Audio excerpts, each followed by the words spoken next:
This is All India Radio. In the weekly program Current Affairs, now we bring you a discussion on India's Shanghai Cooperation Organization Presidency towards a secure SCO. The participants are Ashok Sajjanhar, former ambassador, and Sonu Sood, EIR correspondent. India joined the regional multi-nation grouping Shanghai Cooperation Organization SCO as a full-fledged member in 2017, and in September 2022 it was given the presidency of SCO for 1 year, which will go on till September 2023. To discuss the key aspects of India's presidency of this prestigious grouping, we have with us Mr. Ashok Sajjanhar, former ambassador.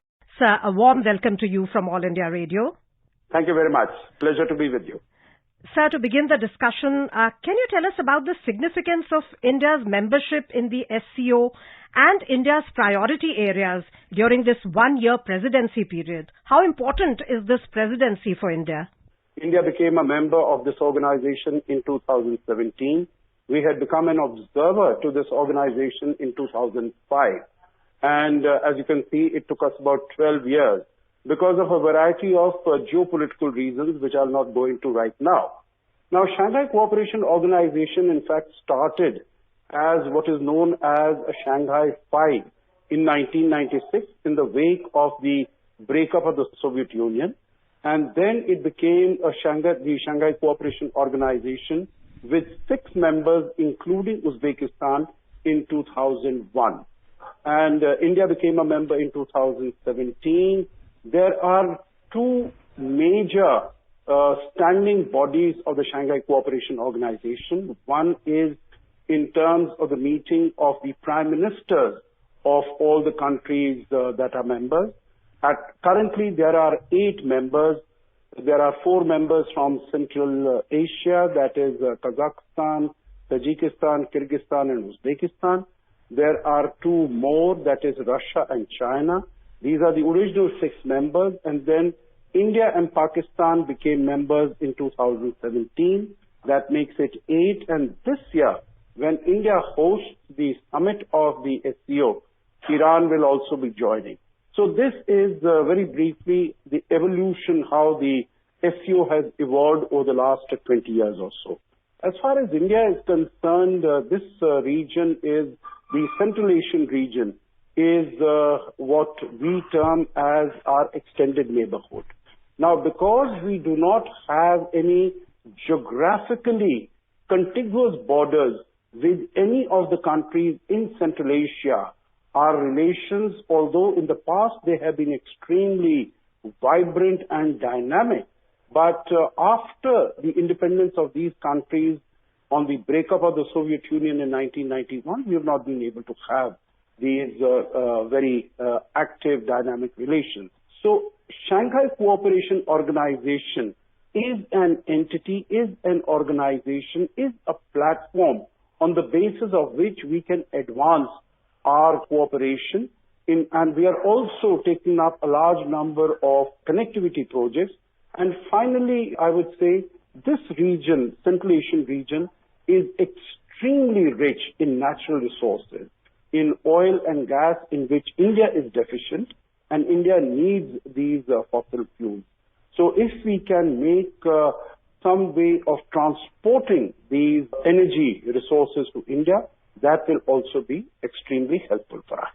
Sir, at the Qingdao summit of the SCO in 2018, PM Narendra Modi articulated the SECURE theme, which was an acronym for 6 important facets of cooperation among member countries, namely security, economic cooperation, connectivity, unity, respect for sovereignty and integrity, and environment protection. So, can you tell us something about each of these aspects? When we say security, what all forms of security are we talking about? I think first that we are talking about security is in terms of protecting ourselves from terrorism, from terrorist attacks, from radicalization, because we have seen in many of these countries, Central Asian countries also, and of course we know in Pakistan how much of radicalization has taken place, and in terms of being an epicenter of terrorism, how Pakistan has emerged. India has been at the receiving end of the cross-border terrorist attacks from Pakistan. So as far as security is concerned, this is a particular issue. And then also in 2021, you would recall that we had the Taliban assuming power on the 15th of August in Kabul. And there are a large number of terrorist groups that are based in Afghanistan. So to ensure that the SCO members, that the region is safe and secure from all these terrorist groups which are present in our neighborhood and in different members of the organization. So secure really relates to that. And of course, now we can see that there is so much of instability and conflict in the world. So how can these countries work together to ensure that peace, security and stability is maintained? Interestingly, both China and Pakistan are a part of SCO. Of course, China is the dominant member. It is Shanghai Cooperation Organization. And for India, that makes it a sensitive as well as an alliance which has a lot of opportunities, you feel, to alleviate our security issues with these countries? I think it is imperative for us to be a member of this organization, because when you are inside an organization, number one, you can keep yourself fully informed as to what is happening there. And then you can also take measures in terms of changing the, being a part of the discussion and changing the narrative there. Because if India is not there, then this focus on counter-terrorism, on anti-radicalization, that would not be there, because there would be no other country which would be speaking on these issues and on these subjects. So I think the fact that we are there, it is to promote our own security interests and to protect ourselves. And of course, in terms of the benefit, as I had mentioned, whether it is energy or it is in terms of our investments in this region, and that is why we have to sort of promote the connectivity projects, whether it is through Chabahar, on which we have been focusing a great deal. We have also been focusing on emphasizing the importance of the International North-South Transport Corridor.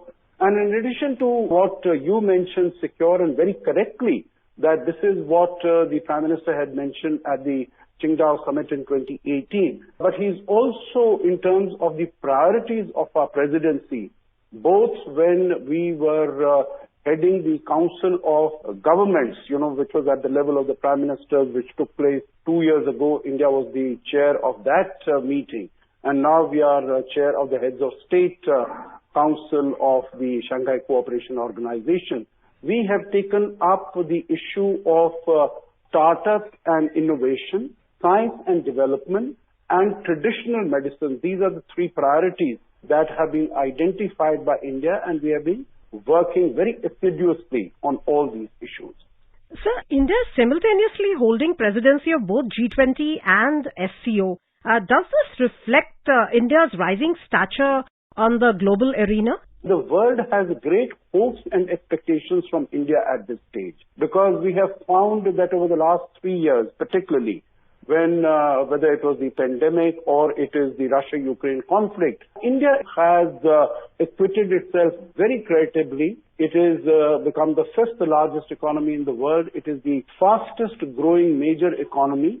And also, as the presidency of G20, India has taken upon its shoulders the mantle of projecting the voice of the Global South. India organized the Voice of the Global South Summit, in which about 125 countries participated. So I think this is something that none of the other G20 presidencies have done. And so I think there is a much greater hope, much greater expectation, because even in Bali last year in November, it was India's formulation which allowed the G20 members to come on the same platform to have a consensus Bali resolution. But at this time, the war between Russia and Ukraine is getting even more fierce. The world is becoming even more polarized. So the world is really looking at India to find a way out of this and to get a solution to some of the major problems that the world is confronting. In fact, you spoke about the pandemic, sir, as one of the major problems which the world has faced in the recent past. And India actually took this adversity as an opportunity, and we have seen our digital public infrastructure really growing by leaps and bounds, and leading to good governance in the country, and it's really reached every nook and corner of the country. Do you feel that in terms of digital public infrastructure also, India can take a leadership role not only in the SCO countries but on the global level also, to help other countries also develop similar infrastructures? No, absolutely. You're very right. And I think that India has already taken these steps. You would recall that when India came up with the CoWIN platform in terms of vaccination, then the Prime Minister had offered it, and he had termed it as a global good. And this was offered to as many countries as possible, even in terms of the UPI or the RuPay, in terms of the Unified Payment Interface. That also, because as it is mentioned now, about 40% of the financial transactions that take place digitally, they are taking place in India. So India has offered its facilities, whether it is in the area of providing the financial inclusion in terms of opening of 500 million accounts in the farthest corners of the country. And I think this is what has really impressed the world, as the Managing Director of the International Monetary Fund, Kristalina Georgieva, said that while outside everywhere else there is darkness, there is gloom, there is despair, India is a shining light in that. And also the fact that in the middle of all these crises, India has been able to take very many reform programs, like you just mentioned, in terms of digitization. So we have been able to deal with these, whether it is food shortages that have happened the world over. We have been able to supply food grains to more than 800 million people from our country, from April 2020 onwards, and also being able to supply food to other countries which have been in dire need, like Egypt and others, because of the shortages that have been brought in by the Russia-Ukraine conflict.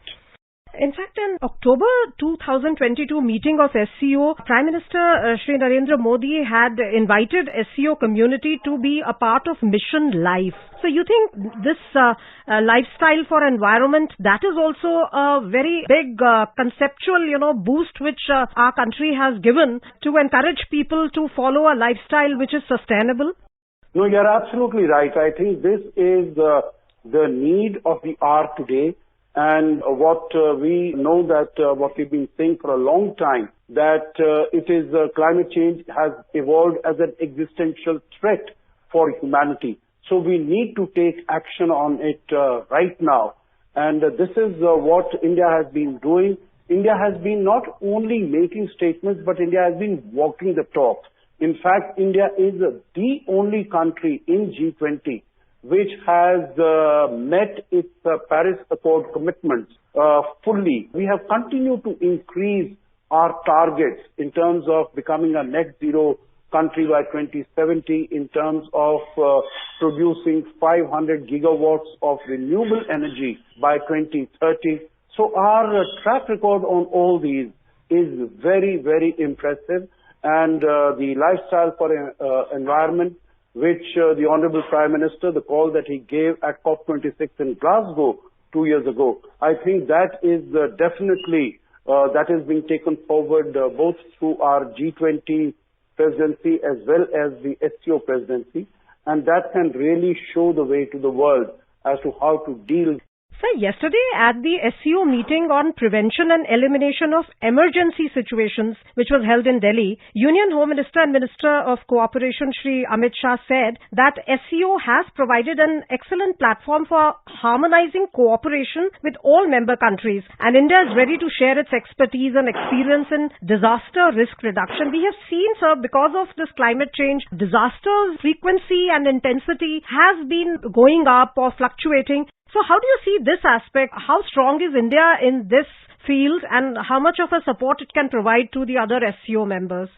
I think India can provide a huge amount of support because I think it is available in terms of the experience that whenever there have been disasters that have been struck, you would recall even far away in 2004 when we had the tsunami that had struck. Then on the 26th of December, tsunami struck. By that evening, our forces were in Sri Lanka providing relief. Around that time, we also formed what is become known as the Quad between India, Australia, USA and Japan to provide relief to all the tsunami-affected countries. More recently, when it was the earthquake that took place in 2015 in Nepal, or very recently the earthquake that took place in Turkey and Syria, notwithstanding the fact that our relations with Turkey are not the best, but under the rubric of Operation Dost, we went about and we provided assistance very quickly. India was one of the first responders to the crisis that took place in Turkey. So I think it is for everyone to see that, setting up of the National Disaster Management Authority to deal with whether it is earthquakes, it is floods, it is lightnings or any other man-made or natural disasters, India is very well equipped to deal with these challenges very effectively. So if we talk of the member countries, China and Russia, they are very advanced technologically. In fact, their development cycle is ahead of us. So how much of cooperation do you see happening through this Shanghai Cooperation Organization in technology sharing, in information sharing, which could benefit us also? Yeah, I think we need to identify there are areas in which China has strength, areas in which Russia has strengths, for instance, defense, etc. China has in manufacturing. India has its own areas of strength. So I don't think we could say that, they are advanced and we are sort of, to catch up. We have our own strength. As you yourself very correctly pointed out at the beginning, that digitization is an area in which India has excelled. No other country has been able to do that, to bring governance to the doorstep of the people through technology. And I think India has been able to achieve that very effectively. So this is a platform, I would say, which is for sharing our best practices in terms of what the experiences of the other countries are. And I think in these areas, particularly as far as digitization, climate change, in terms of debt relief, in terms of supply chains, maintaining the supply chains, in terms of vaccination, development of vaccines that India has done, I think India has so much to share, and our expertise in the area of software is so enormous. So India definitely has a lot to share, and being, as we were discussing earlier, having emerged as the voice of the Global South, India is definitely extremely happy to share its expertise and its best practices with other member countries of the Shanghai Cooperation Organization. So you recently mentioned that connectivity is a very important factor. In fact, that is what is one of the elements of secure. Now, connectivity, apart from physical connectivities, which enhances trade relations, what do you feel about the importance of sharing culture, tourism, traditional medicine in the field of education? How can this kind of people-to-people connectivity help enhance the relationships between these countries? Yeah, people-to-people contact is, of course, extremely essential if you want to have strong, sustainable and long-term relations with any country. I think as far as SCO is concerned, we need to keep in mind that the centrality of Central Asia is very vital for the success of the SCO. And in that context, India and Central Asia have had civilizational links, have had historical links, cultural links, whether it is during the time of the Soviet Union, Indian dance, culture, music, film was very popular and continues to be very popular. And even in Russia and even in China. So this and of course the common heritage, the common shared Buddhist heritage is also very, very important. So these are all elements that we have been focusing on during our presidency. Kashi, Banaras has been chosen as the first SCO city, and a number of programs were organized in Varanasi also. So I think across the board, India has been very focused, although we have been busy in dealing with all these 200 odd events of the G20. But that notwithstanding, SCO meetings and SCO events have also been held with equal enthusiasm, whether it is participation of SCO countries in the Surajkund Mela or in the SCO Film Festival or others. India has been organizing and getting the countries of the member countries and the delegates and the participants together so that there can be better exchange of views and better friendly relations can develop and can evolve. And so when we talk of the aspect of unity of these Central Asian nations, then you feel that if they have that cohesiveness, they can take on the Western nations in terms of competition for trade or competition for commerce. How do you see this playing out? First, I don't think we should really be looking upon this organization as one to take on the West, because India has excellent relations with the West. The United States is India's most consequential partner. And in fact, one of the countries or two of the countries in SCO are adversaries, are hostile to India, both China and Pakistan. So I don't think we are in this organization trying to look upon it to get an anti-West front. But yes, definitely as far as improving our relations between ourselves, in the area of trade and investment, what you have said, I think the track record is not very impressive. China, of course, is very heavily invested in the 4 Central Asian countries which are members of SCO. China is very heavily invested in the Russian Federation as also in Pakistan. And as far as India is concerned, although our political relations and our security relations might not be very good, but as far as trade is concerned, relations between India and China have been growing, although we have imposed a number of restrictions on investments from China and also on apps coming into India from China. So I think we need to work. It is the economic activities in the SCO seem to be dominated principally by China. So we need to make it more broad-based, and so that all the other countries are also equal partners and equal players as far as the trade and economic partnership is concerned. And Russia has been traditional partner for India. How do you see this relationship developing going ahead between India and Russia? Well, India and Russia have been very close partners, have been very strong partners. But they definitely are, there have been 2 or 3 areas which have been very, very strong in our relationship, whether it is nuclear energy, it is defense, and it is space. Trade is not an area because we have barely about $8 to $10 billion of bilateral trade so far. This year, of course, our trade has zoomed up to $45 billion because we have imported huge quantities of oil and fertilizer from Russia. So there is a huge imbalance that has come, which is a huge trade deficit as far as India is concerned. So I think we have excellent relations with Russia bilaterally. We have just seen that the Deputy Prime Minister of Russia, Mr. Manturov, was here for the joint commission meeting between India and Russia. So bilaterally, we are very, very strong, and we don't really need the platform of the Shanghai Cooperation Organization to strengthen, diversify, and expand our relations with Russia. But of course, when meetings do take place, like when Mr. Lavrov will be coming, the Foreign Minister of Russia will come here for the Foreign Ministers meeting that takes place in Goa on the 4th and 5th of May. Definitely discussions that take place between India and Russia at that high level, they definitely provide a very strong impetus and a strong impulse to our bilateral ties.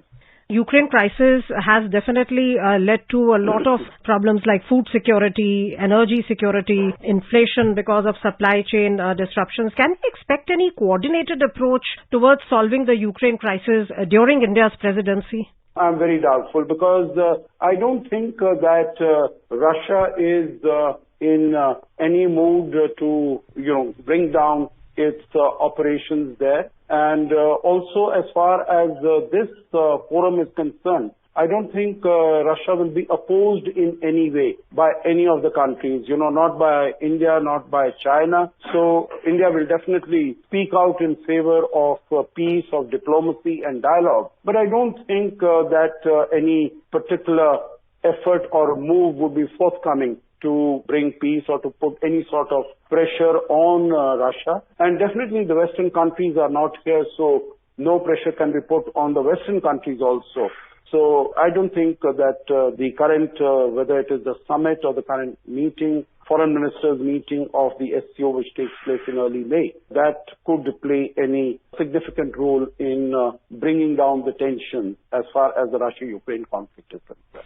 In a recent SCO meeting, NSA Ajit Doval, he gave a firm message on terrorism and territorial integrity. So do you think these kind of messages where we have border issues with Pakistan, China, this SCO can serve as a platform which will alleviate those issues to some extent?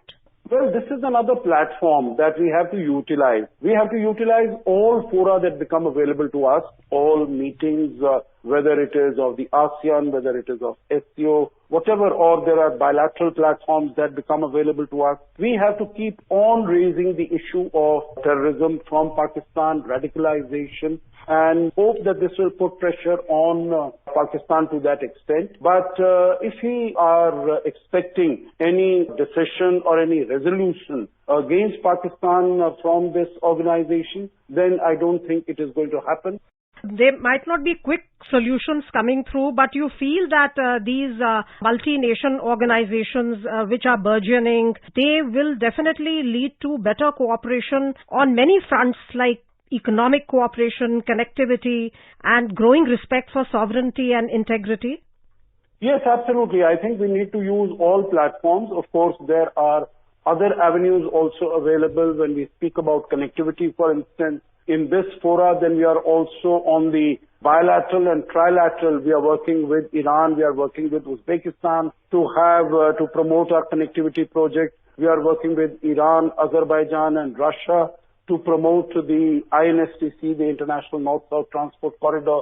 The Chabahar project is being worked in collaboration with Iran and Uzbekistan and so many other countries.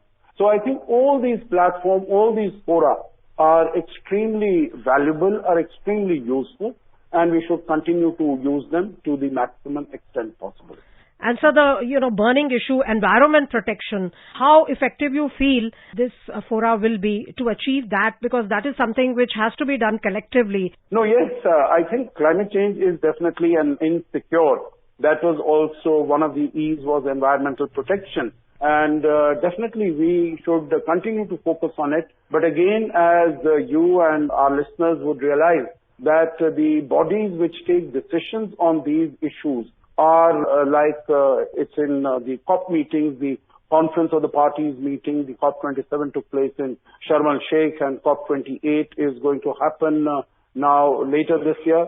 So those, and of course the Paris Accord, that is the decision that was taken at the meeting in 2015 in Paris. So we need to reaffirm our allegiance and the fact that we will continue to follow the decisions that we have accepted and take it forward. So in that context, once again reiterating our resolve to follow our whatever the targets that we have assumed, that we should continue to do. Ashokji, thank you so much for talking to us about the Presidency of India of SCO and the various aspects related to it, unraveling the complexities related to it. Thank you very much. It's always a pleasure. This existential challenge. You were listening to a discussion on India's Shanghai Cooperation Organization Presidency towards a secure SCO. The participants were Ashok Sajjanhar, former ambassador, and Sonu Sood, AIR correspondent. This program was produced and presented by the News Services Division of All India Radio. You can listen to it on a mobile app, News on AIR. This program is also available on our YouTube channel, News on AIR Official. You may share your feedback about this program through email at airnsdtalks@gmail.com or WhatsApp on 9289094044.